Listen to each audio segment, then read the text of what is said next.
মহাদেব যখন তাণ্ডব নাচ শুরু করেন তখন কি হয় জানো?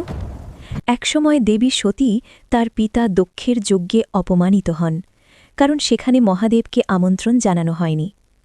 এই অপমান সহ্য করতে না পেরে সতী সেই যজ্ঞকুণ্ডেই নিজের দেহ ত্যাগ করেন। এই খবর শুনে মহাদেব ক্রোধে রুদ্র রূপ ধারণ করলেন। তিনি সতীর দেহ কাঁধে তুলে নিয়ে ভয়ঙ্কর তাণ্ডব নৃত্য শুরু করলেন। পুরো বিশ্ব কেঁপে উঠল, প্রকৃতি ধ্বংসের দিকে এগোতে লাগল। দেবতারা ভীত হয়ে বুঝতে পারলেন এভাবে চলতে থাকলে সৃষ্টিই ধ্বংস হয়ে যাবে।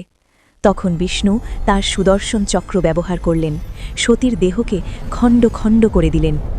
এক এক করে সেই অঙ্গ পৃথিবীর বিভিন্ন স্থানে পতিত হল। ধীরে ধীরে মহাদেব শান্ত হলেন। এইভাবেই প্রমাণ হয় শিব শুধু শান্ত নন, প্রয়োজনে তিনি পুরো সৃষ্টিকে ধ্বংস করতেও সক্ষম। তুমি যদি মহাদেবকে ভালোবাসো তাহলে লাইক আর সাবস্ক্রাইব করে যাও।